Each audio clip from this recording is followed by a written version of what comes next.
A Werewolf Shifter Romance, written by Amelia Hart. Chapter 1.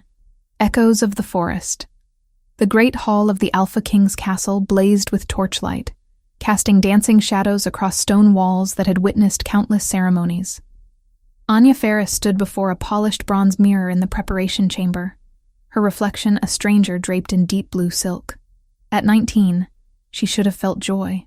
Instead, a hollow ache gnawed at her chest, persistent and unexplainable. "You look beautiful, daughter."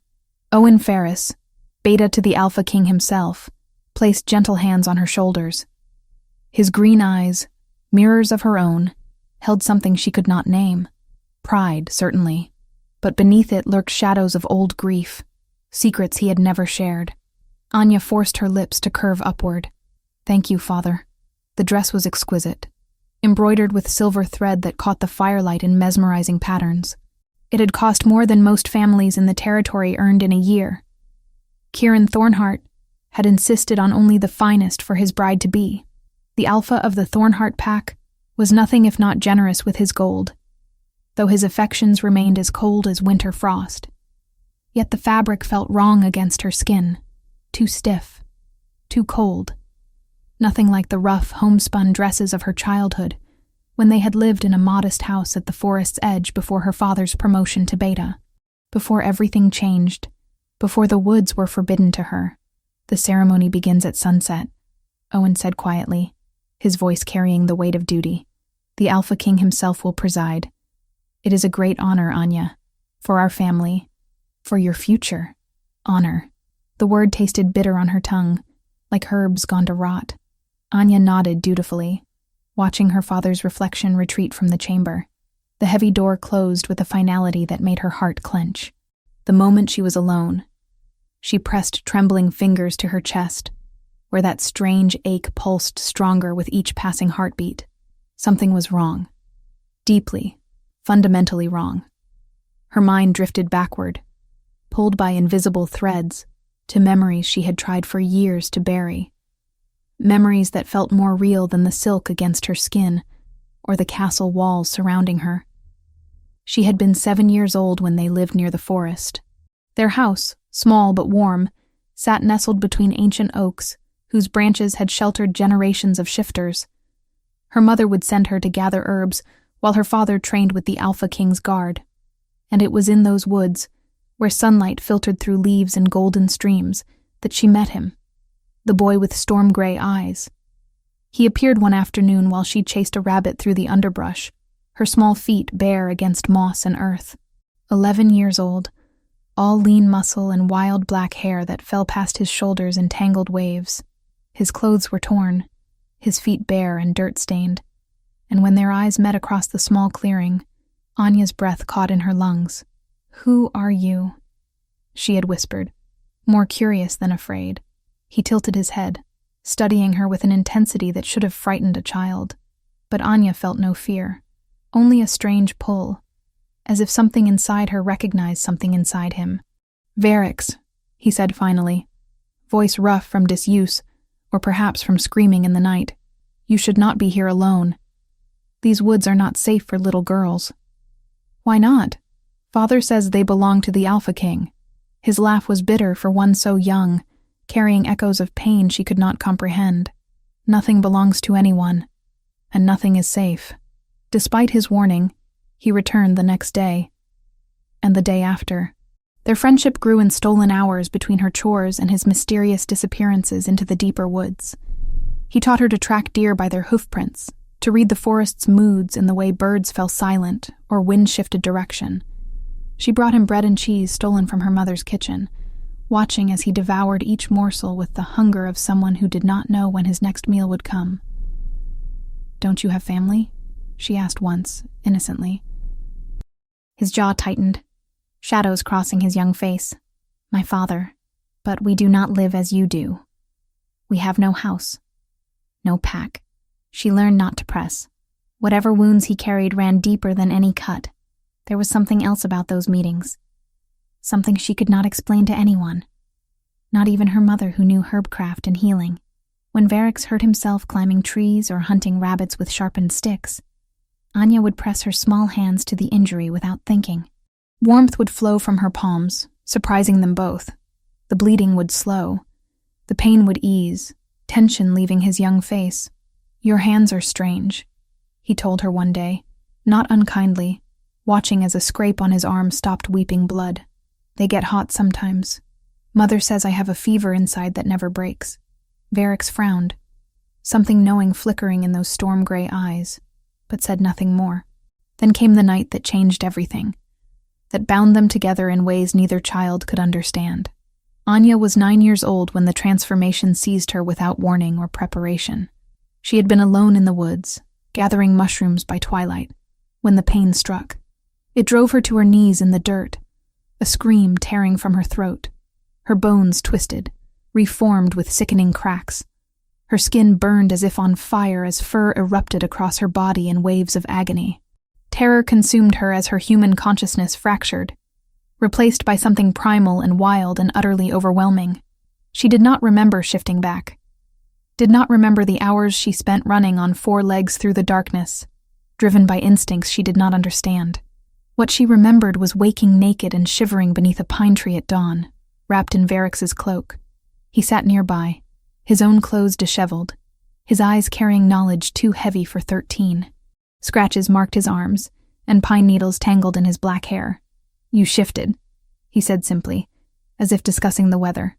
Anya's teeth chattered violently. "I was so scared. I thought I was dying." "I know. I heard you screaming." He moved closer, and she saw it then. His fingernails still held traces of darkness, of claws recently retracted. His canines were slightly too long, not quite human. "I shifted too. So you would not be alone in the forest. So you would know you were not a monster." Something passed between them in that moment, invisible but binding. She reached for his hand with trembling fingers. Their palms pressed together, and warmth flowed between them, different from her healing touch, deeper, more fundamental. "Thank you," she whispered, tears streaming down her dirt-stained cheeks. They sat together until dawn, painted the sky in shades of rose and gold. 2 children wrapped in mysteries neither understood, but both felt in their bones. That memory should have faded with time, becoming soft and uncertain. Sometimes the details blurred. What words they spoke, how long they sat together, but the feeling never did.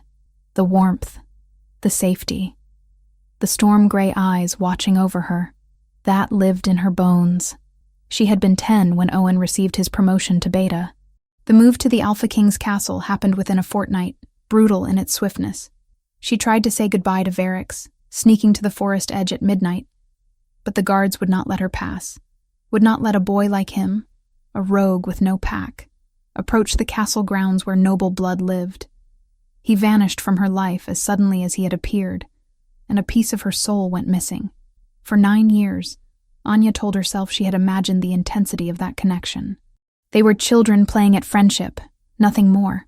The warmth between their palms had been fever. The way her wolf had recognized his had been coincidence.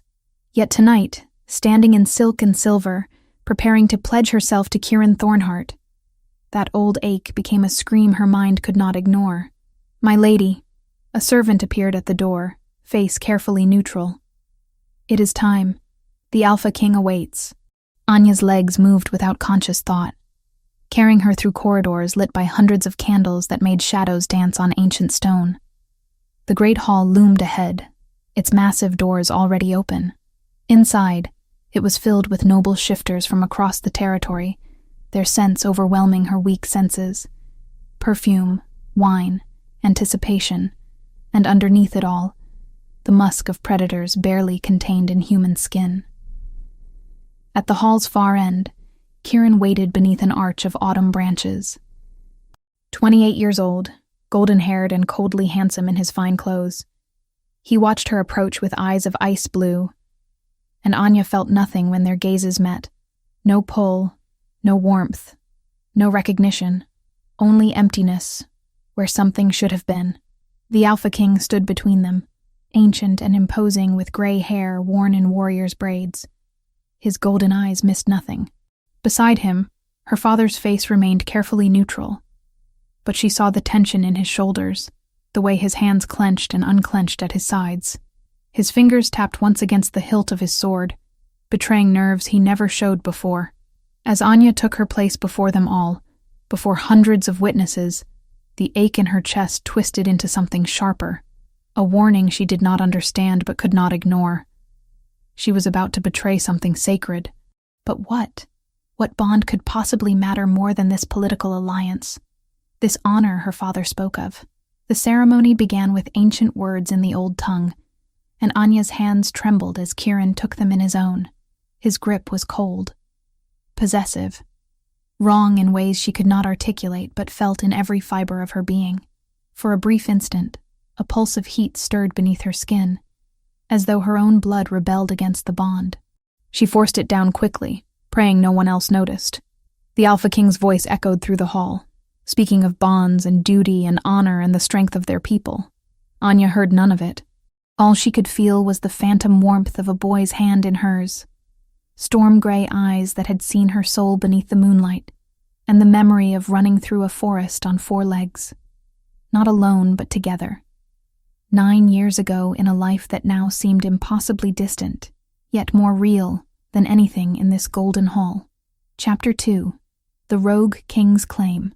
The Alpha King's voice resonated through the great hall, words of ancient ceremony that had bound countless pairs throughout generations.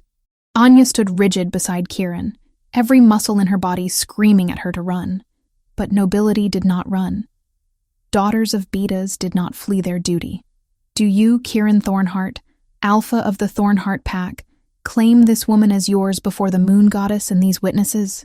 Kieran's voice rang clear and cold. I do so claim her. The words should have filled Anya with warmth. Instead, ice crept through her veins.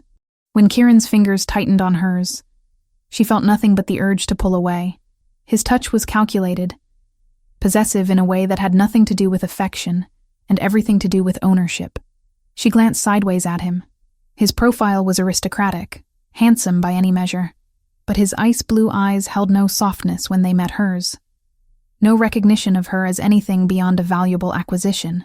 Through him, he would have influence over her father, the Beta to the most powerful shifter in the realm. The Alpha King turned his golden gaze to Anya.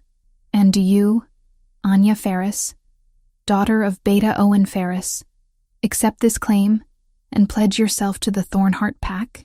Her mouth opened. The words sat on her tongue, heavy as stones, and then pain lanced through her chest. Anya gasped, stumbling forward. Kieran caught her arm, his grip bruising. Steady, he hissed under his breath, maintaining his public smile. Do not embarrass me. But the pain intensified, radiating from her heart outward in waves that made her vision blur. It felt as if something inside her was tearing, screaming in protest. Her wolf, usually quiet and subdued, surged against her consciousness with desperate fury. No, no, no.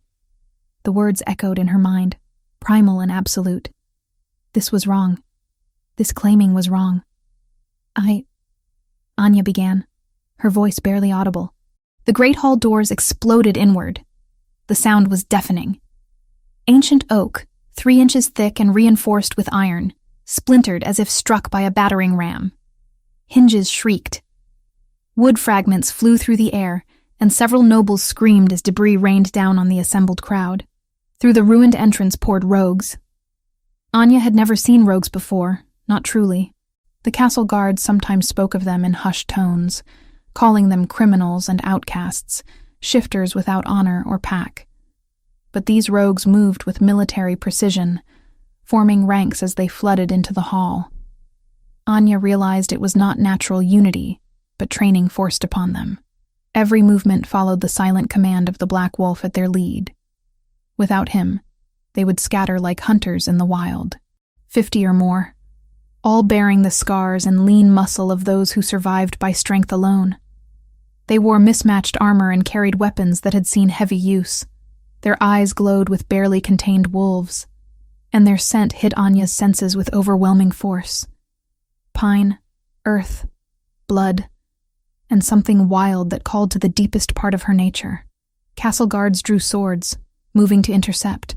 Noble shifters shifted into defensive positions, some partially transforming in preparation for battle. The hall descended into chaos, shouts and snarls filling the air. But Anya saw none of it. Her entire being focused on the massive black wolf that padded through the shattered doorway. It was easily the size of a warhorse, far larger than any shifter she had ever seen. Its fur absorbed the torchlight, black as midnight, except for eyes that burned silver in the darkness. Scars marked its body, testaments to countless battles survived. Every line of its muscular frame spoke of lethal power barely leashed. The black wolf stopped at the center of the hall, directly between Anya and the Alpha King. Its massive head swung toward her, and those silver eyes locked with hers. Recognition slammed into Anya with physical force. She knew those eyes, knew them in her bones, in her soul. Storm gray in human form, silver as moonlight when shifted. The wolf's form shimmered, bones cracking and reforming in a transformation so swift it seemed impossible. Within heartbeats, a man stood where the beast had been. He was tall, powerfully built, with broad shoulders and arms corded with muscle earned through brutal survival. Black hair fell past his shoulders in wild waves, and his face bore scars that might have been disfiguring on anyone else, but somehow only emphasized the fierce beauty of his features. A jagged line cut through his left eyebrow. Another marked his strong jaw. But his eyes remained the same storm gray she remembered from childhood, now hardened by years of pain and anger and loss. Varix, Anya breathed, the name escaping her lips without permission. He heard her. His gaze snapped to hers, and something raw and vulnerable flashed across his features, before his expression hardened into something dangerous. When he spoke, his voice carried the unmistakable weight of command. This ceremony is a lie. This claiming is false. The hall erupted in outraged shouts. Kieran's hand clamped down on Anya's wrist hard enough to bruise. "Guards!" he bellowed. "Remove this filth from the Alpha King's hall." But the Alpha King raised one hand, and silence fell immediately. His golden eyes assessed the rogue who dared interrupt a sacred ceremony, weighing and measuring. When he spoke, his voice was deadly calm. "You dare enter my hall uninvited, rogue. You dare disrupt a claiming ceremony. Give me one reason I should not have you executed where you stand." Varix did not flinch. If anything, he straightened, meeting the Alpha King's gaze with absolute defiance. "Because I have legal claim to this female, a claim that supersedes any contract or political arrangement." Murmurs rippled through the assembled nobles. Several of the ancient ones, those who remembered laws from before the current age, leaned forward with sudden interest. Owen moved closer to the Alpha King, his face pale. What claim could a rogue possibly have? Varix turned those storm-gray eyes on Owen, and something cold entered his expression. "Ask your daughter, Beta. Ask her if she remembers a forest 9 years ago. Ask her if she remembers a night when she shifted for the first time, terrified and alone, until someone found her." Blood drained from Anya's face. The memory surged forward with crystal clarity. Pain, terror, transformation, and then warmth, safety, storm-gray eyes watching over her as she learned what it meant to be wolf. "No," Kieran snarled, his carefully maintained composure cracking. "Childhood friendships mean nothing. She was a child. Whatever claim you think you have is meaningless. I invoke the law of first shift bond." The words fell into the hall with the weight of a hammer on an anvil. Several of the elderly shifters gasped. One ancient female, her hair white as snow, clutched at her companion's arm. "Impossible," Kieran spat. "That law is ancient, obsolete, but not void," came a raspy voice. One of the elders stepped forward, leaning heavily on a gnarled walking stick. His milky eyes somehow still saw clearly. "The law of first shift bond is among the oldest of our people. It predates even the Alpha King's rule." Alpha King Aldous studied Varix with new intensity. "Explain." Varix's jaw tightened, but he spoke clearly. "When a shifter experiences their first transformation, it is the most vulnerable moment of their existence. The human consciousness fractures. The wolf emerges without control or understanding. Many die from the trauma. Those who witness another's first shift, who guide them through it, who shift alongside them so they are not alone, create a bond that cannot be broken. It is written in the oldest texts. It is law given by the moon goddess herself. That is a law for mates, the elder said slowly, for those destined to be bound. Yes. Varix's gaze never left Anya. She was 9 years old. I was 13. She shifted alone in the forest, terrified. I heard her screams. I found her. I shifted so she would not be alone. So she would know she was not a monster, but a wolf.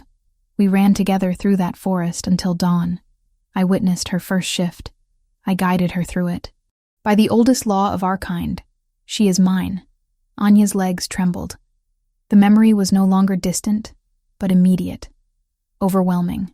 She remembered his presence beside her, solid and safe when everything else was chaos. She remembered the feeling of not being alone. This is madness. Kieran's voice rose to a shout. She was a child.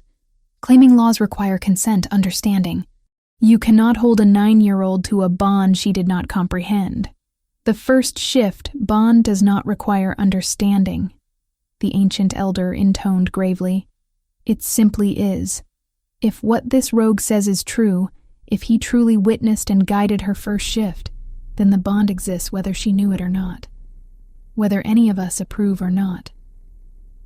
Alpha King Aldous turned his penetrating gaze on Anya. Is what he says true? Did this happen? Every eye in the hall fixed on her. Kieran's grip on her wrist tightened to the point of pain. She could feel his silent threat, the promise of consequences if she spoke wrongly. But Anya looked past them all to the scarred, dangerous man who had once been a wild boy in the forest, the man whose eyes held storms and whose presence made something deep inside her chest sing with recognition. Yes, she whispered. Then louder. Yes, it is true. Kieran's face twisted with rage. His aura darkened for just a fraction of a second. Something wrong flickering in his ice-blue eyes. But it passed so quickly that none but Anya seemed to notice. Varix took a step forward, his voice dropping to something almost gentle despite the lethal tension in his frame. I have spent 6 years searching through every abandoned library, every rogue settlement, every ancient text I could find. I needed to know if what I felt was real, if the law that bound us still existed, and it does. He spread his arms, indicating the rogues behind him. I did not come to shed blood, though I would if necessary. I came to claim what is mine by the oldest law of our people. I came for you, Anya Ferris, as I should have 9 years ago, before they took you away. The pain in Anya's chest transformed into something else. Not agony, but yearning. A pull toward this dangerous stranger who was somehow no stranger at all. Kieran released her wrist and stepped between them, his voice dripping venom. She is mine by contract, by arrangement between her father and myself. Your claim is nothing but the desperate fantasy of a rogue who has no place in civilized society. Varix's smile was cold as winter. Then let the Alpha King decide. Let him invoke the ancient laws and determine whose claim holds more weight. A contract signed in ink, or a bond forged in the most sacred moment of a shifter's life. All eyes turned to the Alpha King. Aldous stood silent for a long moment, his expression unreadable. Then he looked at Anya, and his voice, when it came, was surprisingly gentle. The choice, it seems, belongs to you, Anya Ferris. The law gives you the right to accept or reject the first shift bond, though know this. If the bond truly exists, rejecting it will cause you pain for the rest of your life. But the choice is yours to make, freely, without coercion. Anya's heart thundered in her chest. Freedom. He was offering her freedom. She looked at Kieran, at his cold eyes and colder ambition, then at Varix, scarred and wild and somehow heartbreakingly familiar, and she knew with absolute certainty what her choice would be. Chapter 3. Blood and Ancient Laws. The great hall trembled on the edge of violence. 50 rogues stood in disciplined formation, hands resting on weapons that had seen too much blood. An equal number of castle guards held their positions, swords drawn, muscles coiled for the Alpha King's command. Between them, nobles pressed backward against stone walls, caught between fascination and terror. Anya stood frozen at the center of it all, her hand still tingling where Kieran had released it, Her entire world had narrowed to the scarred man, whose storm-gray eyes held recognition that pierced straight through her carefully constructed life. Hold. The Alpha King's voice cut through rising tension with absolute authority. Not a single guard moved. Even the rogues, who owed him no allegiance, seemed compelled to stillness by the sheer weight of power radiating from the ancient shifter. You speak of laws older than my rule, rogue. I will hear your claim fully before deciding whether you leave this hall alive or in pieces. Kieran stepped forward, his aristocratic features twisted with barely contained fury. My king, this is absurdity. The ramblings of a desperate outcast mean nothing against legitimate contract. Her father agreed. I am aware of what her father agreed to. The Alpha King's golden eyes flicked briefly to Owen, whose face had gone ashen. But the law of first shift bond supersedes all contracts if proven true. Continue, rogue. Explain yourself completely. Varrix's jaw tightened, but he met the Alpha King's gaze without flinching. In that moment, Anya saw not a desperate outcast, but something far more dangerous. A leader. Someone who had commanded the loyalty of dozens of rogues, who moved with the confidence of a wolf, who had survived when survival should have been impossible. My name is Werrix, he said, voice carrying through the hall with unexpected eloquence. Son of Tobias, who was expelled from his pack 23 years ago, accused of stealing land from the Thornheart territory. Owen's sharp intake of breath was audible. Several nobles exchanged glances, recognition flickering across aging faces. Werrix continued relentlessly. My mother died giving birth to me during that exile. No healer would come to aid a rogue female. She bled out in a cave while my father held her, powerless to save her. His voice remained steady, but something raw lurked beneath the words. I was raised alone with a bitter man who had lost everything. No pack, no home, no mate. Only a son he could barely stand to look at, because I reminded him of what he had lost. The ancient elder with milky eyes leaned heavily on his walking stick, his voice creaking with age. Tobias. Yes. I remember. The case was brought before the council. The evidence seemed conclusive. The evidence was forged. Owen's voice cracked as he spoke, drawing every eye in the hall. The beta of the Alpha King looked 10 years older than he had moments ago. I was a young warrior then, 20 years old, following orders without question. I never investigated the claims myself, never thought to doubt my superiors. Werrix turned those storm-gray eyes on Owen, and the temperature in the hall seemed to drop. And yet you rose through the ranks on the foundation of my father's ruin. Tell me, Beta, did you sleep well these past years? Owen flinched as if struck. I did not know. I swear on the moon goddess. I did not know the truth until... He drew a shuddering breath. 2 weeks ago, I found old documents in the archives. Records that had been deliberately misfiled. They proved Tobias was innocent. That the land theft was staged by... my father. Kieran's voice was ice, his posture rigid. You dare accuse my deceased father of such dishonor based on moldering papers? Based on signed confessions from the men he paid? Owen's voice gained strength, decades of suppressed guilt fueling his words. Based on surveys that show the disputed land never belonged to Thornheart territory in the first place. Based on testimony from shifters who were threatened into silence, but left written accounts before they died. The hall erupted in shocked murmurs. The Alpha King raised his hand for silence, his expression unreadable. Werrix stepped closer, his bare feet silent on stone floors. My father tried for years to clear his name. Every petition was denied. Every attempt to present evidence was blocked. Finally, 7 years ago, he stopped trying. His voice dropped to something deadly quiet. Hunters found him in the deep forest. Professional hunters. The kind that don't work cheap and don't ask questions about their targets. You accuse my family of murder now? Kieran's composure cracked further, his aura flickering with something dark. This is slander built on convenient accusations. I was 16 when they killed him. Werrix spoke over Kieran's protests, his gaze never leaving Anya. I found what was left 3 days later. The hunters had been thorough. But they left one thing. A coin in the dirt. Silver, with the Thornheart crest stamped clear as day. The ancient elder sucked in a breath. Several nobles gasped. Even the Alpha King's eyes narrowed dangerously.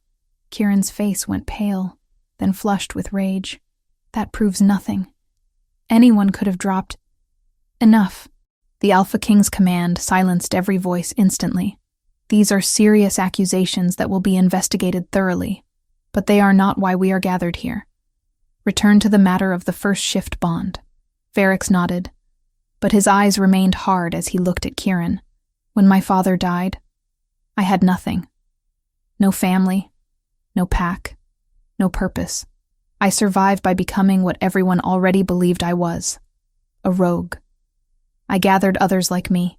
Shifters cast out for crimes they did not commit, for politics they did not understand, for simply being inconvenient to those with power. His gaze swept the assembled nobles, and more than a few looked away uncomfortably. But there was one thing I could not forget.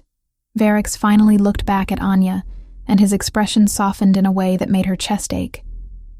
A little girl with green eyes who shared her food with a strange boy in the woods, who pressed her hands to my wounds, and somehow made the pain stop, who was brave enough to befriend someone with no name and no home. Anya's breath caught. The memories were crystal clear now, no longer distant or dreamlike, but immediate and visceral. I was 13 when I found her shifting for the first time, Varix continued, his voice dropping to something almost tender despite the audience. She was 9 years old, terrified, convinced she was dying. I heard her screams from half a mile away. When I found her, she was caught between forms, sobbing in pain and terror. So I shifted too. I ran with her through that forest until dawn, showing her she was not alone, not a monster, just a wolf learning what she was. The ancient elder nodded slowly. That would constitute a first shift bond. The law is clear. Whoever guides another through their first transformation, who prevents them from dying of fear or losing themselves to the wolf, creates a bond that cannot be severed except by death. This is insanity, Kieran snarled. She was a child. He was barely more than one himself. Neither had the capacity to understand what they were creating. The first shift bond does not require understanding. The elder's voice carried the weight of centuries of law. It requires only presence, guidance, and the shared vulnerability of transformation. If this occurred as he describes, the bond exists. It always has. Anya felt dizzy. All these years she had carried something inside her chest, something that ached and pulled and yearned. She had thought herself broken, thought herself incapable of feeling what others felt, but it had not been absence. It had been recognition of a bond formed in childhood, that nothing, not distance or time or political arrangements, could erase. I spent 6 years searching, Varix said quietly. I taught myself to read from books abandoned in rogue settlements. I broke into libraries in the dead of night. I traded favors and information until I found every text that mentioned the old laws.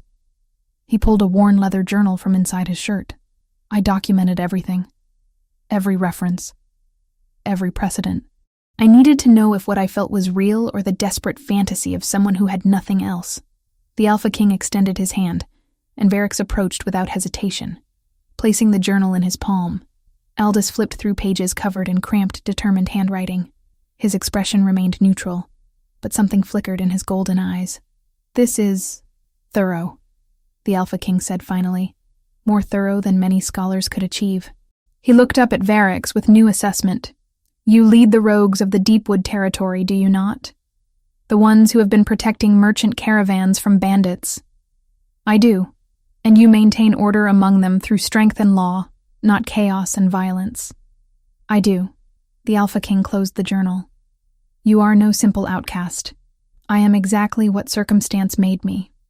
Varix replied evenly. Nothing more. Nothing less. Kieran made a sound of disgust. A pretty speech does not change the fact that she is mine by contract. Her father signed. I signed under false pretenses. Owen's voice rang clear. I believed I was securing my daughter's future with an honorable alpha, but 2 weeks ago, I learned that the Thornhart family built their wealth and power on lies and murder. I discovered too late that I was binding my only child to corruption. Father, Anya whispered, shocked by his public admission. Owen met her eyes, his own glistening. "Forgive me, daughter. I should have investigated years ago. Should have questioned. Should have protected you from this." The Alpha King studied them all, his ancient mind weighing centuries of law against political convenience. Finally, he spoke directly to Anya. "The choice falls to you, Anya Ferris. The first shift bond, if it exists, gives you the right to accept or reject it. But know this. If the bond is real, rejecting it will cause you pain for the rest of your life. Your wolf will never settle. You will feel incomplete forever." His voice gentled slightly. "But the choice is yours to make freely. I will honor whatever you decide." Anya looked at Kieran. His ice-blue eyes held no warmth, only cold calculation and barely suppressed rage. She saw clearly now what she had been too dutiful to see before. He wanted her father's influence, wanted proximity to power. She was a means to an end, nothing more. Then she looked at Varix. Storm-gray eyes that had witnessed her first transformation, scarred hands that had held hers through the most terrifying night of her childhood, a presence that called to something deep in her soul, something that had been crying out for 9 years. The ache in her chest transformed, not pain but recognition, coming home. "I go with him," Anya said clearly. "I choose Varix." The hall exploded with sound, but she heard none of it. She saw only Varix's expression shift from desperate hope to something that looked heartbreakingly like relief, and she knew, with absolute certainty, that she had made the only choice she could have lived with. Chapter 4. Into the Wild. The silence that followed Anya's declaration stretched for 3 heartbeats. Then Kieran moved. His hand shot out, gripping her wrist with bruising force. "You don't know what you're choosing. Life with rogues means filth and hunger and early death. I offer you castles, silks, a position of honor. You offer me a cage." Anya met his ice-blue eyes without flinching, surprising herself with her own steadiness. "A gilded cage is still a cage, Alpha Thornheart." Something dark flickered across Kieran's aristocratic features. For just a moment, his carefully maintained composure cracked, and his aura pulsed with something wrong, something that made the hair on Anya's arms rise. But it vanished so quickly she might have imagined it. "So be it." His voice dropped to something deadly quiet. "But when you come crawling back, begging to be taken in from the cold and hunger, remember that I offered you everything, and you chose nothing. She chose freedom." Owen's voice rang through the hall with unexpected strength. "She chose honesty over manipulation, and I stand with her decision." Gasps echoed from the assembled nobles. For a beta to publicly support his daughter's rejection of a political alliance was nearly unheard of.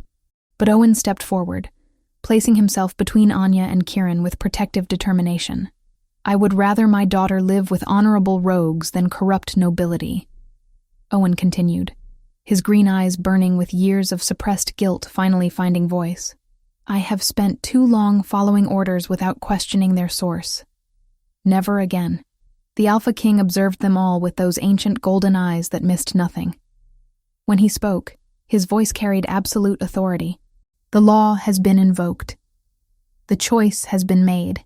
Kieran Thornheart, you will answer for the accusations brought against your family. But that is a matter for another day. Today, the first shift bond is acknowledged." He turned to Varix, and something almost resembling respect flickered across his weathered features. "You have proven yourself more than a simple outcast, Varix, son of Tobias. You lead with intelligence and prepare with thoroughness. Take your bonded and leave my hall in peace. But know this, I will be watching how you treat the daughter of my beta. If I hear of harm or mistreatment, law or no law, I will come for you myself." Varix bowed his head, the gesture showing respect without submission. "You will hear only that she is cherished and protected, Alpha King. On my life I swear it. See that I do." Aldous stepped aside, creating a clear path to the shattered doors. "Guards, let them pass." Anya barely had time to process what was happening before Varix was at her side. He moved with that same predatory grace she remembered from childhood, now honed by years of survival into something lethal and beautiful. "Can you ride?" His voice was low, meant only for her ears. What? On my back, in wolf form. Can you ride? The question should have seemed absurd. But Anya found herself nodding, some deep instinct telling her that this was right, that this was always how it was meant to be. Varix's smile was brief but genuine, transforming his scarred face into something that made her breath catch. Hold tight then. We leave now. Before Thornheart's rage finds its outlet in violence. He was right. Kieran stood rigid near the altar, his fists clenched so tightly that blood dripped from where his nails cut into his palms. The barely leashed fury in his eyes promised retribution, law or no law. The transformation happened in a fluid rush that stole Anya's breath. One moment, a scarred man stood beside her. The next, the massive black wolf from before filled her vision. He was even larger than she remembered, easily tall enough that his back reached her chest. Scars marked his dark fur, silver lines against midnight black. Those silver eyes looked up at her with unmistakable intelligence, and something softer. Trust. He was trusting her completely, making himself vulnerable in ways that went beyond the physical. Anya gripped his thick fur, pulling herself onto his broad back. The moment she settled, warmth flooded through her, familiar and comforting. Her wolf, usually so quiet and subdued, surged forward with joyful recognition. This was right. The rogues formed around them in protective formation, and together they moved toward the destroyed entrance. Anya caught her father's eyes as they passed. Owen's face was wet with tears, but he smiled through them. "Be happy, daughter," he called out. "That is all I ever wanted for you." Then they were running. The black wolf moved beneath her with power that should have been terrifying. Each bound covered impossible distances, his muscles bunching and releasing with perfect rhythm. The rogues kept pace, forming a protective circle as they poured out of the castle and into the darkening forest beyond. Anya heard shouts behind them, the sounds of pursuit, but Varix didn't slow. If anything, he pushed faster, his massive frame eating up ground with supernatural speed. The autumn forest blurred around them, trees becoming dark streaks in her peripheral vision. She should have been afraid, should have questioned her impulsive choice. Instead, Anya felt more alive than she had in 9 years. The wind whipped through her hair, tearing it free from its careful arrangement. Her blue silk dress, so carefully chosen for a ceremony that never happened, tangled around her legs, but none of it mattered. She was free. The pursuit fell away. After what might have been miles, or might have been moments, time lost meaning in the rush of movement and freedom. Finally, at some invisible signal, Varix slowed. The other rogues dropped back, creating space. They had reached the edge of Alpha King's territory, Anya realized. Beyond this point lay unclaimed forest, the wild places where rogues made their homes. The black wolf stopped, and Anya slid from his back. Her legs trembled from the ride, unused to such exertion. Before she could stumble, Varix shifted back to human form and caught her arm, steadying her. "Easy," he murmured. "The first ride is always overwhelming." Anya looked up at him, truly seeing him now without the chaos of the ceremony hall. He was tall and powerfully built. Yes, but there was a gentleness in how he touched her, a careful control that spoke of someone who knew his own strength and consciously leashed it. "Thank you," she whispered, "for coming for me, for not giving up." Something raw flickered across Varix's scarred face. "I would have stormed 100 castles to find you, would have faced down every alpha in the realm. You were always mine, Anya. Even when I had no right to claim you, even when I was just a rogue with nothing to offer, you were mine." The words should have frightened her, should have felt like possession rather than devotion. But all Anya felt was that same bone-deep recognition, that sense of finally being where she belonged. The moment shattered as another rogue approached.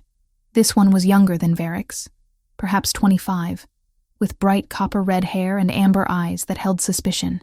A wicked scar marked his throat, white against tanned skin. "You brought her here?" The redhead's voice dripped contempt. "The beta's daughter? She'll betray us the first chance she gets, run back to her comfortable castle life and bring guards down on all our heads." Varix's expression hardened instantly, his entire demeanor shifting to something dangerous. "Mind your tongue, Dryston. She is my Luna by first shift bond. Question her again. And you question me." The threat hung heavy in the air. Several other rogues had gathered, watching the confrontation with wary interest. Anya realized with sinking certainty that she would need to prove herself to these people. They had no reason to trust her beyond Varix's word. Drystan's jaw clenched, but he stepped back. The submission was grudging, resentful. "As you command, Alpha." The title surprised Anya. Alpha. Not leader or chief, but the formal rank usually reserved for pack shifters. Yet here in this band of outcasts, Varix commanded the same respect and authority. "Come." Varix's hand settled on the small of her back, guiding her forward. "The camp is still an hour's walk. Can you manage, or should I carry you?" Pride made Anya straighten her spine. "I can walk." His smile was small, but approving. "I thought you might say that." The journey through darkening forest tested every bit of Anya's determination. Her soft slippers, made for castle floors, shredded on roots and rocks. Her silk dress caught on brambles and thorns. By the time they reached the rogue camp, she was limping and bleeding from a dozen small cuts. But she did not complain, did not ask to be carried, because 60-plus pairs of eyes watched her every step, measuring, judging, waiting for weakness. The camp itself was nothing like she expected. Varix noticed her surprise. "They fight as one because I drilled them until their bodies obeyed," he admitted quietly. "But outside of battle, they are still fractured souls. We are not yet a true pack, only broken people holding together by will. No crude tents or temporary shelters. Instead, a series of caves had been expanded and fortified, their entrances hidden by careful positioning and overgrowth. Smoke from cooking fires drifted upward, dispersed by the tree canopy. Children played near one of the larger caves, their laughter surprisingly normal.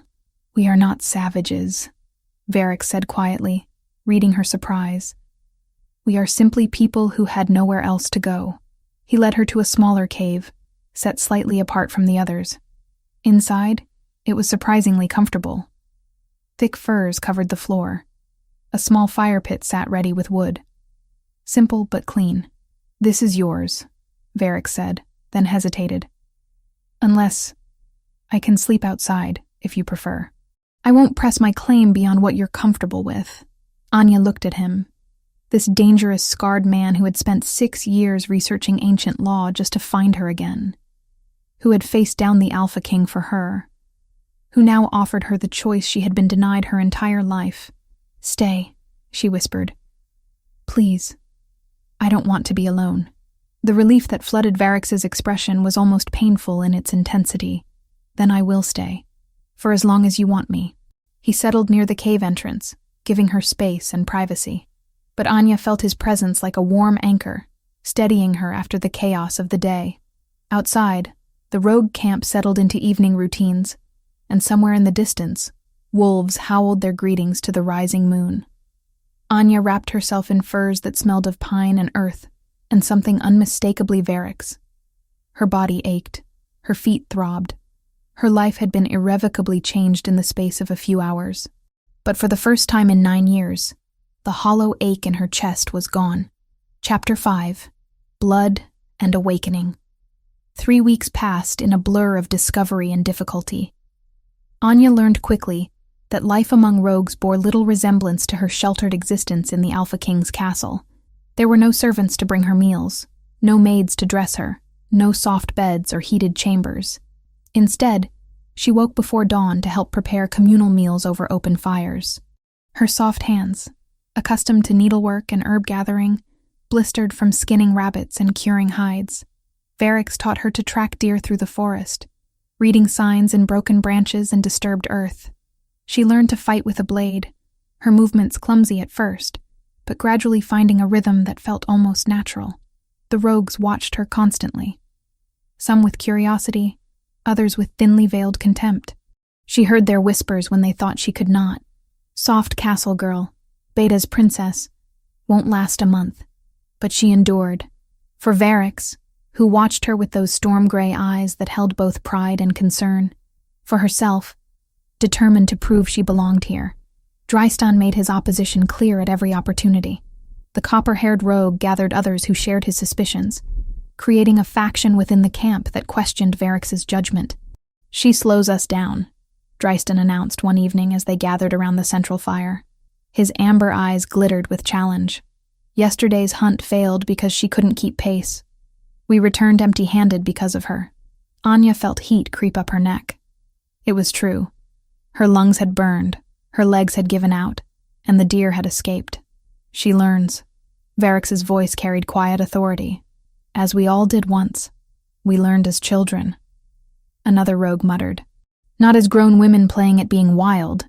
Anya opened her mouth to defend herself, but Varrix stood, his presence commanding immediate silence. "Any who question my Luna may challenge me directly. Here. Now. Otherwise, this discussion ends." No one moved. Even Drystan, for all his resentment, would not dare. But the tension lingered, poisonous and patient. That night, unable to sleep, Anya sat outside their cave watching stars wheel overhead. Varrix emerged silently, settling beside her with the easy grace of someone who had spent his life in these woods. "You don't have to prove yourself to them," he said quietly. "Don't I?" Anya hugged her knees. "They're right. I'm weak, useless, a burden.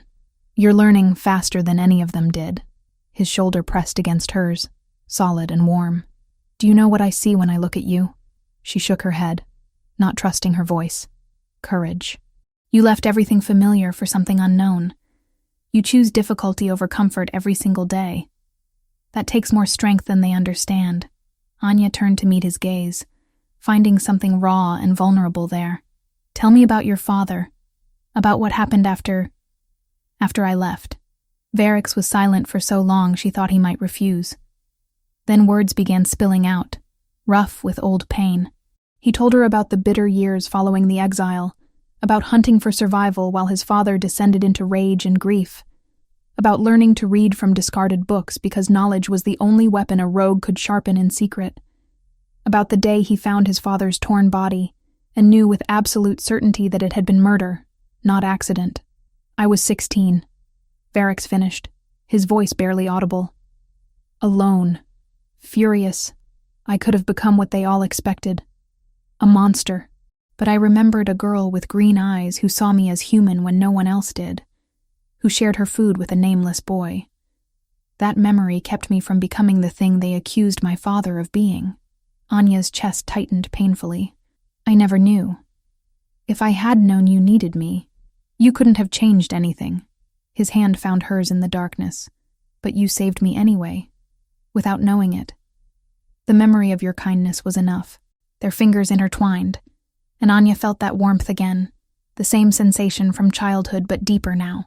Adult recognition layered over innocent friendship. "I looked for you," Varrix continued, "for years. Every settlement I passed, every packed territory I skirted, I searched. When I finally learned Owen Ferris had been promoted to Beta and moved to the Alpha King's castle, I knew finding you would be impossible. You were untouchable, but I couldn't stop. I gathered others like me, built something resembling a life, but every night I dreamed of storm-gray eyes looking at me with recognition instead of fear." His scarred thumb traced patterns on her palm. "When I heard about your engagement to Kieran Thornhart, something in me snapped. I spent 6 years researching, planning, because I had to know if what I felt was real or desperate fantasy. It was real." Anya whispered. "It is real." The tension between them shifted, became charged with something neither could deny. Varrix stood abruptly, pulling her with him. "Come, there's somewhere I want to show you." He led her through moonlit forest to a hidden lake she recognized instantly. The same lake where they had played as children, where he had taught her to skip stones across still water. It looked unchanged, timeless, beautiful. "I come here when I need to remember who I was before everything went wrong," Varrix said. "Before bitterness, before rage, when I was just a boy who found a friend." Anya turned to him, her heart hammering. "We're not children anymore." "No." His hand cupped her cheek, thumb brushing her lower lip. "We're not." The kiss started gentle, questioning. But the moment their lips met, Something ignited. 9 years of separation, of yearning, of incomplete souls, finally finding their other half. Varix's arms wrapped around her, pulling her against his powerful frame. Anya's fingers tangled in his long black hair, and she tasted copper and pine, and something uniquely him. When they finally broke apart, both breathing hard, Varix rested his forehead against hers. "I love you, have loved you since we were children. Will love you until I die. I love you too," Anya breathed. "I think I always have." He kissed her again, deeper this time, his hands spanning her waist. They sank to the soft grass at the lake's edge, lost in each other, in the rightness of finally being together. A whistle split the air. Sharp, urgent. The alarm. Varix was on his feet instantly, pulling Anya up with him. "Something's wrong." They ran back toward camp, but the attack had already begun. 20 masked figures in dark leather swarmed through the caves, blades flashing in firelight. Not castle guards in their formal armor. These were professionals, mercenaries hired for killing, not capture. "Assassins!" Varix snarled, already shifting partially, his claws extending. "Protect the children." The battle was chaos and screaming. Anya saw Drystan fighting 3 men at once, his movements brutal and efficient. Other rogues poured from caves, forming defensive lines around the young and weak. One mercenary broke through, heading straight for Anya. She froze, terror locking her muscles. Then instinct took over. Her wolf surged forward with savage fury, and Anya moved. She ducked his swing, grabbed a fallen blade, and drove it upward into his side. The man fell, blood staining the dirt. She had killed. The realization should have horrified her. Instead, she felt only grim satisfaction, and the primal certainty that she would do it again to protect her people. A scream made her turn. Varix fought their leader, a massive man wielding a longsword with deadly skill. They moved in a deadly dance, neither giving ground, until the mercenary feinted left and struck right. The blade punched through Varix's shoulder, emerging bloody on the other side. Varix dropped to his knees, crimson spreading across his chest. No! Anya was running before conscious thought formed. She reached him as he collapsed, his blood hot against her hands. Too much blood. Too fast. "Stay with me," she commanded, pressing her palms to the wound. "Don't you dare leave me. Not now." Heat erupted from her hands. Not the gentle warmth she remembered from childhood, but searing, golden fire. Light poured from her palms, so bright several fighters stopped mid-strike to stare. Anya felt something unlock inside her. A door she had not known existed flying open. Power flooded through her veins, ancient and overwhelming. She could feel Varix's body beneath her hands, could sense every torn muscle and severed vessel. And she could fix it. The wound began closing, tissue knitting back together, blood vessels reconnecting, bone and muscle regenerating at impossible speed. The blade wound sealed completely, leaving only a silver scar and Varix gasping in shock. The golden light faded. Silence fell across the camp as every rogue and remaining mercenary stared at her in stunned disbelief. Drystan's voice broke the spell. "The mercenaries are fleeing. After them." Several rogues gave chase, but most remained frozen, watching Anya cradle Varix's head in her lap. The man who had stabbed him lay unconscious nearby, subdued by other fighters. Varix's eyes fluttered open, storm gray and clear. "What did you do?" "I don't know," Anya whispered, staring at her hands. They no longer glowed, but she could still feel the echo of that power humming beneath her skin. "I just knew I couldn't lose you." "Healer," someone breathed. "She's a healer." The word rippled through the watching rogues with reverent awe. Healers were rare, perhaps 1 in 10,000 shifters. They were treasured, protected, revered. Varix sat up slowly, testing his shoulder. It moved perfectly, as if never injured. He looked at Anya with something between wonder and concern. This changes everything. Why? But Anya already knew. Power like this would draw attention. Dangerous attention. Drystan returned, his amber eyes fixed on her with new calculation. No longer contempt, but something worse. Hungry ambition. If Kieran learns what she can do, he'll never stop hunting her.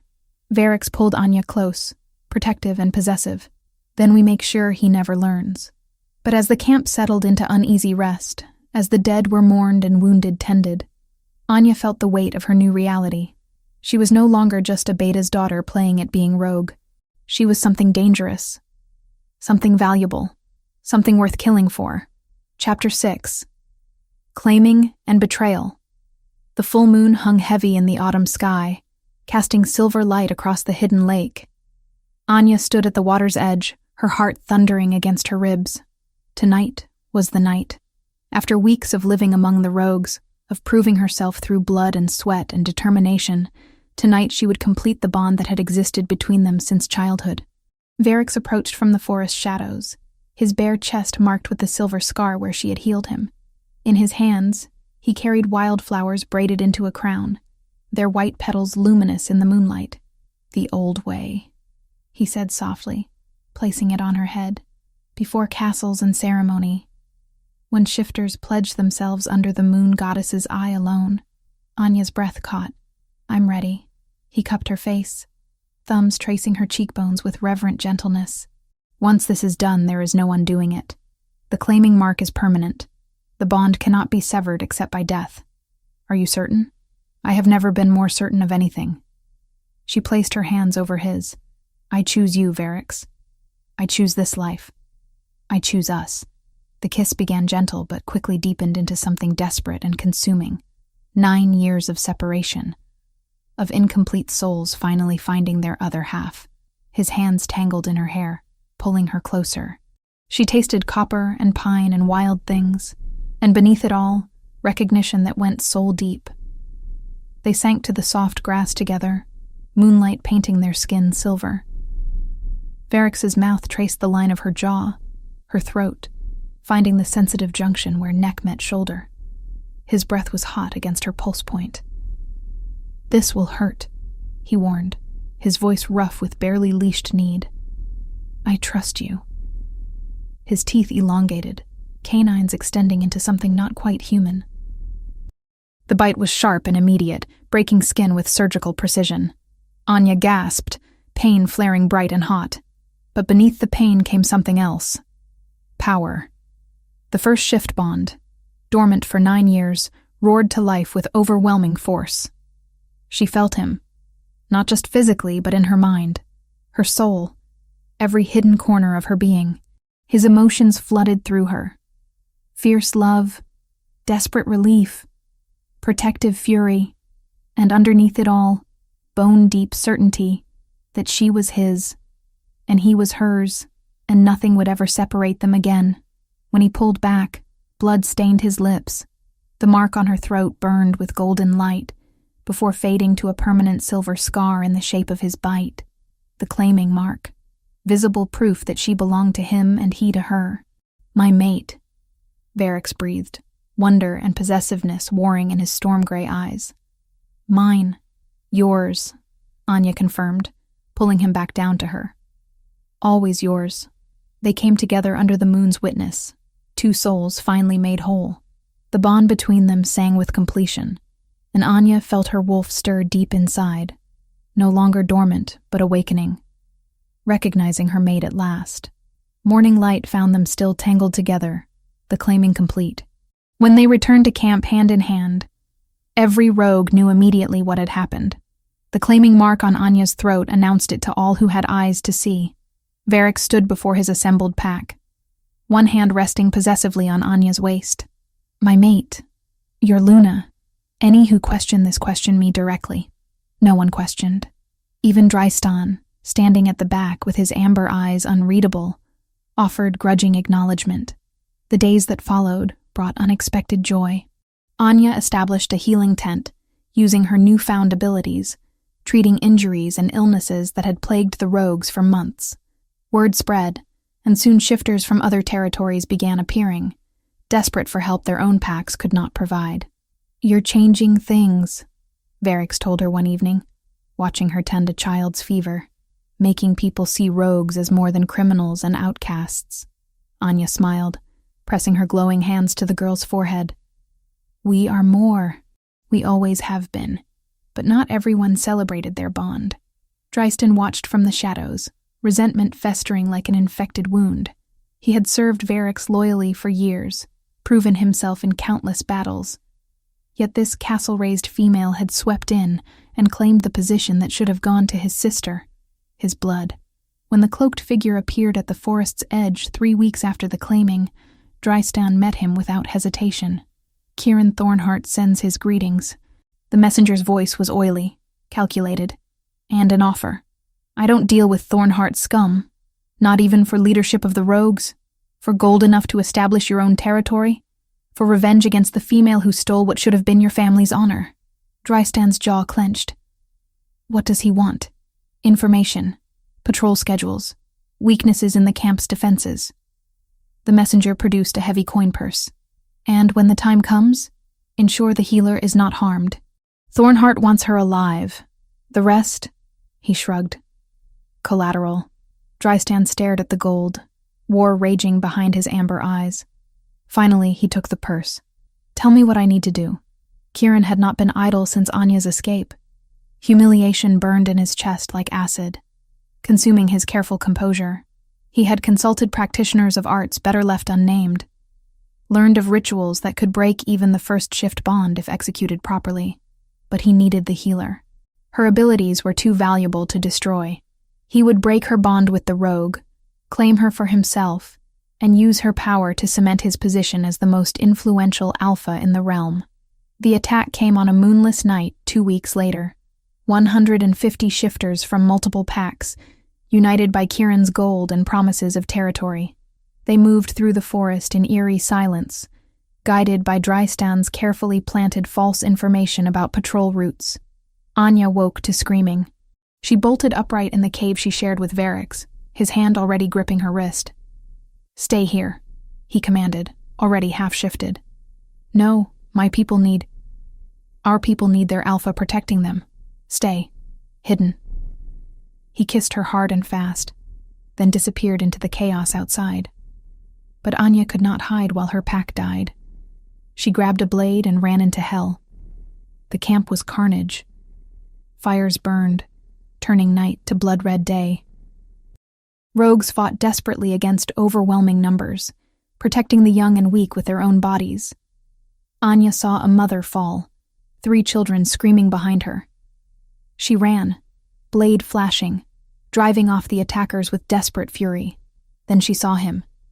Owen, her father, bound and bleeding in the center of the camp. Kieran stood over him, ice-blue eyes reflecting firelight with malevolent satisfaction. Anya! Kieran's voice carried over the battle's din. Come out, or I kill your father right now! Anya froze, blade trembling in her grip. Through the bond, she felt Varix's sudden spike of terror and rage. He was too far away, fighting 3 attackers at once. Don't! Owen shouted, blood streaming from a cut on his temple. Don't you dare surrender to him. Kieran's blade pressed against Owen's throat. I'm not a patient man, healer. 10 seconds. At the ceremony, her choice had been about duty against her own heart. This was different. Now it was not her pride or future at stake, but lives. Blood ready to spill if she faltered. Sacrifice was no longer a question. It was the only path left. Movement at her peripheral. Drystan, emerging from shadows, reaching for her with hands that should have been protecting, not betraying. Understanding crashed down. You told them where we were. Drystan's expression held no remorse. You never belonged here, castle girl. Now come quietly, or more rogues die. Anya's mind raced. She could fight Drystan, but that would give Kieran time to kill her father. She could run, but innocence would die. Or she could surrender and hope Varix would find a way to rescue her. It was no choice at all. Let my father go unharmed, and I'll come peacefully. Kieran's smile was cold triumph. Agreed. Anya took 1 step forward, then another. Through the bond, she felt Varix screaming denial, felt him fighting with redoubled desperation to reach her. I'm sorry, she sent through their connection. I love you. Come for me. Before she reached Kieran, Varix appeared from nowhere, tackling Drystan with savage fury. They hit the ground hard, rolling through ash and blood. When they separated, Varix's claws were buried in Drystan's throat. "Traitor!" Varix snarled and ripped. Drystan's body fell, amber eyes already glazing, but the distraction cost them. Kieran's men surrounded Anya, blades at her back and sides. "Enough!" Kieran commanded. "Come any closer, rogue, and she dies. Withdraw your forces, or I paint this camp with her blood." Varix stood frozen, every muscle coiled for violence he could not unleash without sacrificing his mate. Their eyes met across the burning camp, and Anya saw her own helpless rage reflected back. "I'll find you," Varix promised, his voice carrying absolute conviction. "I'll burn down every castle, kill every alpha who stands between us. You are mine, Anya. Nothing will keep us apart. Nothing." "I know." She let herself be pulled backward, away from him, away from the life they had just begun building. "I'll be waiting." As Kieran's forces retreated with their prize, dragging Owen as added insurance, Anya looked back one final time. Varix stood silhouetted against flames, a lone wolf who had just lost everything that mattered. But she was not a helpless prize to be claimed. She was a healer, yes. But she was also a fighter, and she would find her way back to him. Or die trying. Chapter 7. Breaking the Darkness. The tower room stank of old blood and darker magic. Anya hung from iron chains bolted to stone walls, her wrists raw and bleeding from struggling. Cold iron weakened shifters, made their wolves retreat deep inside where they could not help. But it could not touch the bond that thrummed between her and Varix, a golden thread that sang of his desperate fury and relentless pursuit. Still defiant. Kieran circled her slowly, his ice-blue eyes reflecting torchlight with malevolent satisfaction. 3 days had passed since her capture, 3 days of hunger and cold and waiting. That will change soon enough. Behind him, a cloaked figure prepared instruments that made Anya's skin crawl. The practitioner of dark arts that Kieran had hired moved with unsettling grace, laying out runic stones in precise patterns. The air grew heavy with wrongness, with power that twisted nature rather than working with it. "The first shift bond is considered unbreakable," Kieran said conversationally, pouring himself wine. "But that's not quite accurate, is it? It can be broken. Just requires the right knowledge, the right sacrifice, and the right motivation." He smiled, cold and calculating. "I have all three. Varix will kill you for this. Varix is a rogue with delusions of grandeur. By the time he gathers enough force to attempt a rescue, you'll be mine. The bond severed, a new one forged.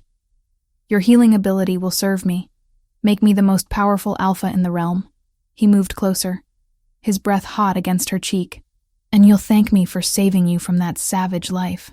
The practitioner began chanting, words in languages older than memory. The runic stones glowed with sickly green light. Pain lanced through Anya's chest as invisible claws tore at the bond connecting her to Varix. She screamed, unable to help herself. The bond resisted. Formed in childhood innocence, in a moment of pure trust and recognition, it refused to break. The dark magic battered against it, but the first shift bond held firm, golden, and unshakable. The practitioner's chanting grew frantic. Sweat beaded on his forehead. The stones cracked, then shattered, exploding in bursts of acrid smoke. He gasped in shock. "This is no ordinary first shift bond," he stammered. "Her energy, this cursed healing spark, has fused with it. It is like trying to break an iron chain with bare hands." "Impossible," the practitioner gasped. "The ritual should have worked. It's never failed before." Kieran's composure finally cracked. He grabbed Anya's throat, squeezing with bruising force. "What are you? What makes your bond so strong?" Through the pain, Anya smiled. "Love. Real love. Something you'll never understand." He backhanded her hard enough to split her lip. Blood filled her mouth, copper and salt. But through the bond, she felt Varix surge with renewed determination, felt him drawing closer. He was coming for her. "Fine." Kieran stepped back, breathing hard. "If I cannot break the bond with ritual, I'll claim you the old way. Forced claiming marks are permanent once sealed with blood. Your wolf will have no choice but to accept me. Terror spiked through Anya, but she forced it down. She was not the helpless castle girl who had fled a wedding months ago. She had learned to fight, to survive, to use the power that lived in her veins. As Kieran moved toward her, his canines elongating for the claiming bite, Anya acted. She reached for that warmth inside her, the healing gift she had used to save Varix. But instead of channeling it outward to mend, she reversed the flow. Her hands, still chained, pressed against Kieran's chest. Power flooded through her, but this time it did not heal. It drained. Kieran gasped, his eyes going wide with shock. Anya felt his strength flowing into her, felt his wolf recoil in confusion and fear. She pulled harder, instinct guiding her, drawing his energy like poison from a wound. He stumbled backward, suddenly weak. The iron chains holding her groaned, then snapped. Her wolf, no longer suppressed, surged forward with savage joy. Anya dropped to the floor, ignoring the pain of her abused body. I am not some prize to be claimed. I am a Luna. I am bonded, and I am done being your victim. She ran, her bare feet silent on cold stone. The tower had multiple levels, and she knew from overhearing guards that Owen was held somewhere below. She found him in a cell 2 floors down, bloodied, but alive. Father. Her hands glowed golden as she touched the lock, using her power in a way she had never attempted before. The metal groaned, heated, then melted. The door swung open. Owen stared at her in amazement. You've grown stronger. I've had good motivation. She helped him to his feet. We need to get out of here before Kieran recovers. But Owen shook his head. No. We opened the gates from inside. I sent a message to the Alpha King before Kieran captured me. Proof of everything. The forged evidence against Tobias, the hired assassins, the dark magic he's been using. Aldous should be here with forces by now. Hope surged through Anya. Then we fight. They moved through the castle like ghosts, surprising guards who assumed them locked away.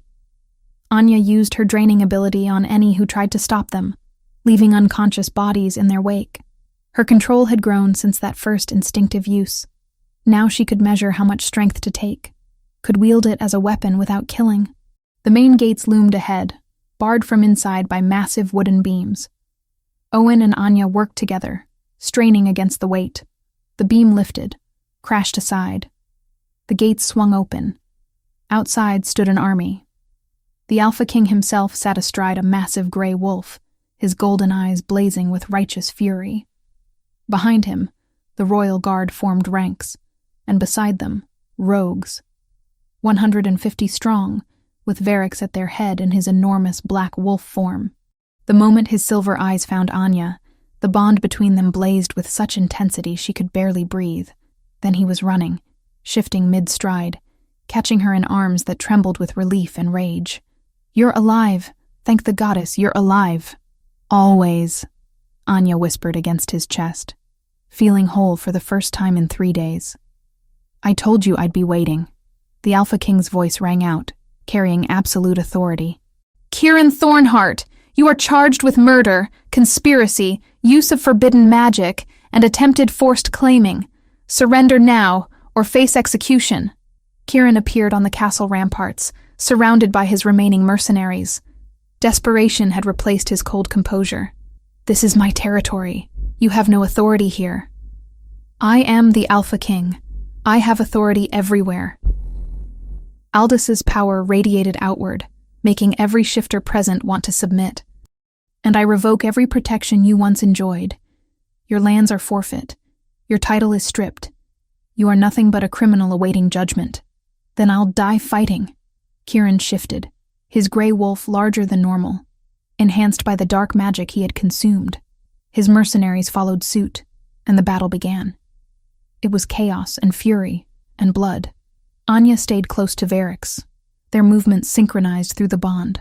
When mercenaries attacked, she drained their strength while Varix struck them down. They fought as one, devastating any who stood against them. Owen led a group of guards to secure the dungeons, freeing prisoners who had been held on false charges. The Alpha King's forces systematically dismantled Kieran's defenses, showing no mercy to those who refused to surrender. Finally, Kieran stood alone on the castle steps, bloodied and beaten.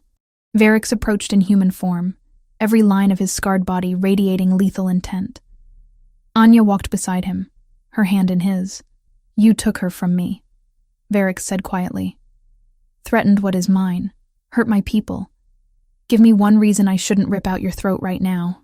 Kieran spat blood. "Because you're no better than me. Just another animal playing at civilization." Anya stepped forward, her hands glowing with power, but not healing or draining this time. Something else. Something she had discovered in her rage and fear. Her power could sense injuries, could feel broken bones and torn flesh, which meant it could also sense where to strike to cause maximum pain without killing. She pressed her palm to Kieran's chest, and he screamed. Not from physical damage, but from the agony of feeling every injury he had ever caused others reflected back on him. Every bruise, every broken bone, every moment of terror. "You will live," Anya said coldly, withdrawing her hand. "You will live a long life remembering this moment, remembering that you lost, that you failed. That will hurt far more than death." The Alpha King approached, his expression carved from stone. "Kieran Thornheart, I sentence you to permanent exile. Your lands are claimed by the crown. Your title and honors are revoked. You will be escorted to the furthest border of my realm and released with nothing but the clothes on your back. If you ever return, execution will be immediate. Do you understand?" Kieran nodded weakly, all fight drained from him. "Good." The Alpha King turned to Varix, and something almost resembling respect crossed his ancient features. "You've proven yourself more than worthy, Rogue King. You led your people with honor, fought with courage, and you've earned the right to protect what is yours." He gestured to the castle and surrounding lands. "These territories are yours now, if you'll have them. A home for your people. Recognition as a legitimate alpha." Varix looked at the castle, then at the forest beyond. "With respect, Alpha King, my people don't need castles, but we would gladly accept the forest lands Tobias was accused of stealing. Let them be our territory, recognized and protected by your law." Aldous smiled, sharp and knowing. "Done. The forest of your childhood is yours, Varix, son of Tobias. May you lead your people well."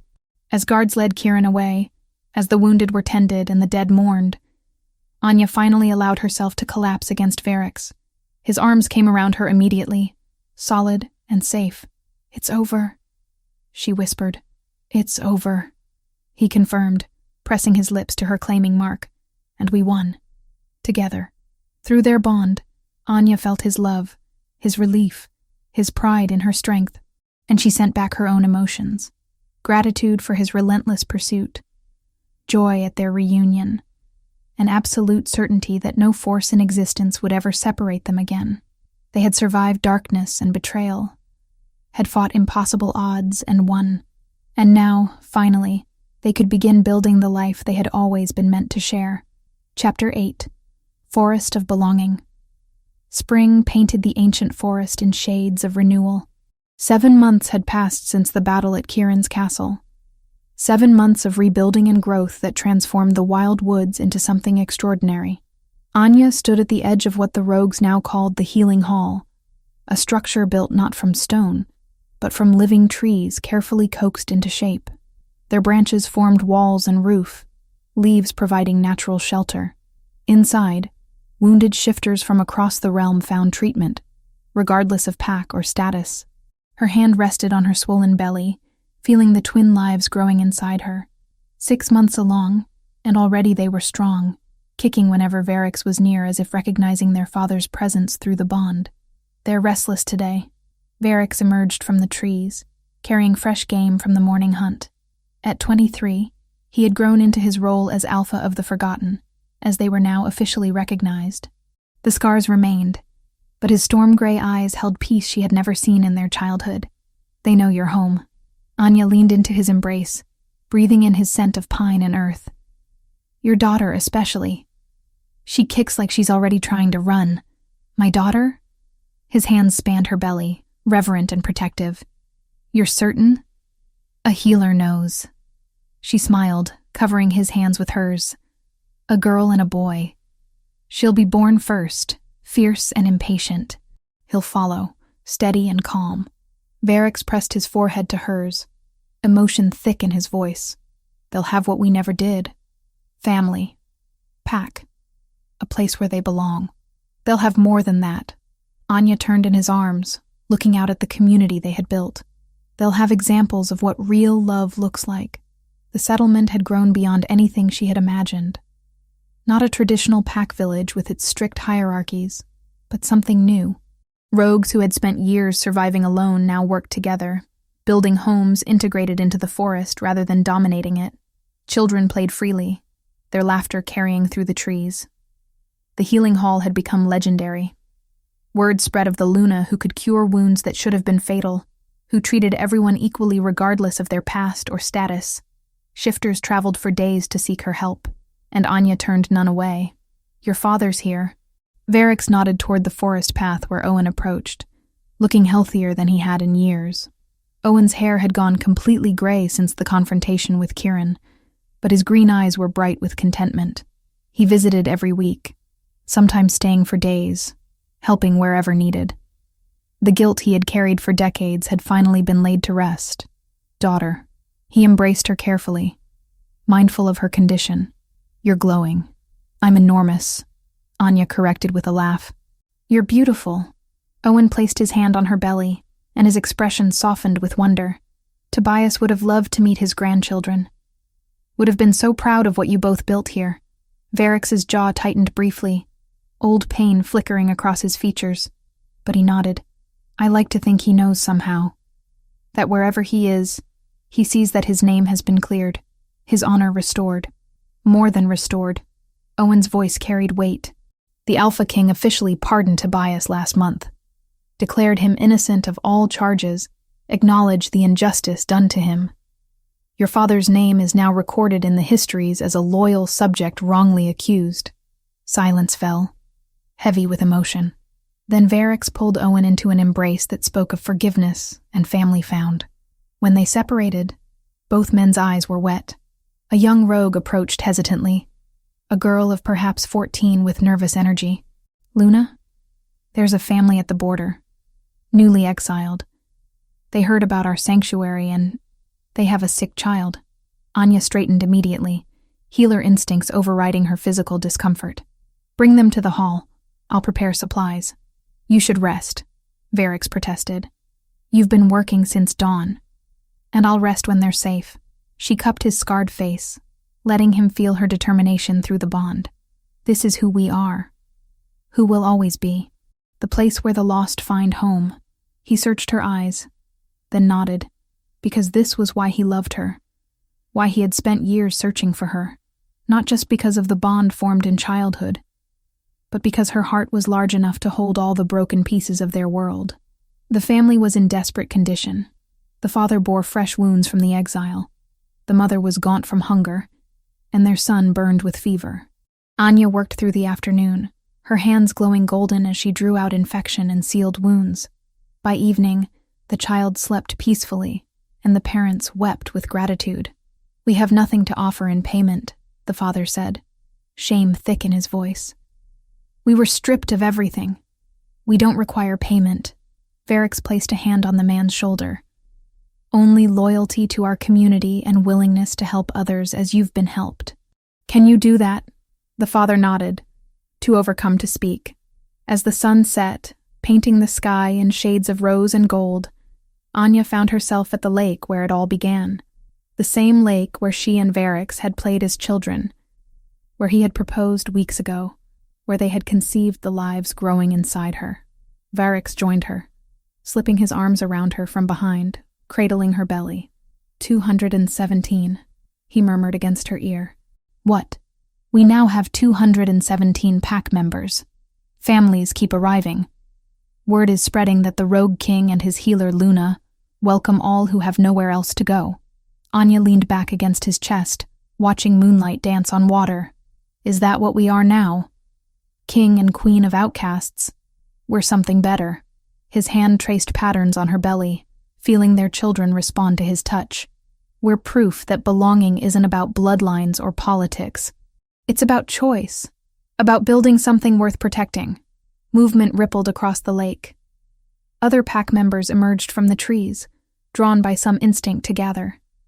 Families settled on the shore, children playing in the shallows while adults shared stories around small fires.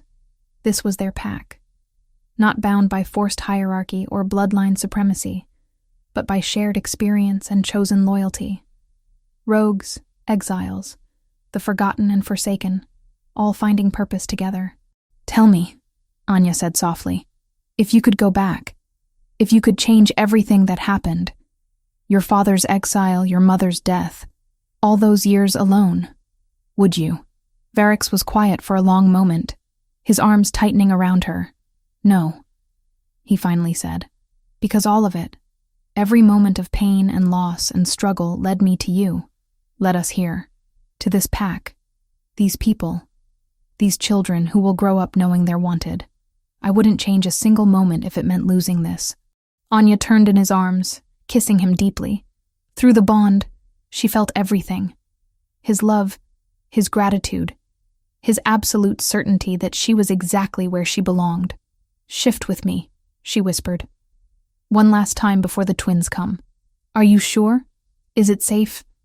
The midwife says gentle running is good for them." She grinned. "Besides, they should know their parents' wolves before they're born." Varix's answering smile was pure joy. They stepped back from the shore, letting the transformation take them. Anya's golden wolf emerged, smaller than his massive black form, but no less beautiful.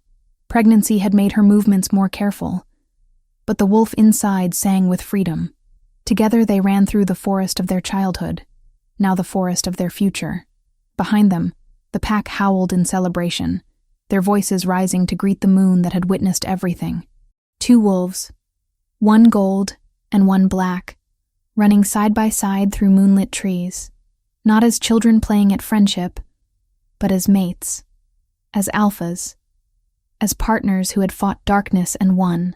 And when they finally stopped, shifting back to human form with the moon blessing them both, Varix placed his hand over Anya's heart. "You saved me," he said. "That little girl with green eyes who shared her bread with a nameless boy. You saved me then, and you save me every day. We saved each other."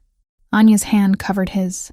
"And now, we'll save anyone who needs it, because that's what it means to be pack, to be family, to belong." As they walked back to their community hand in hand, toward a future bright with possibility and children who would never know exile, Anya understood with perfect clarity what the Alpha King had seen in them. Not just a rogue and his mate, but the beginning of something new.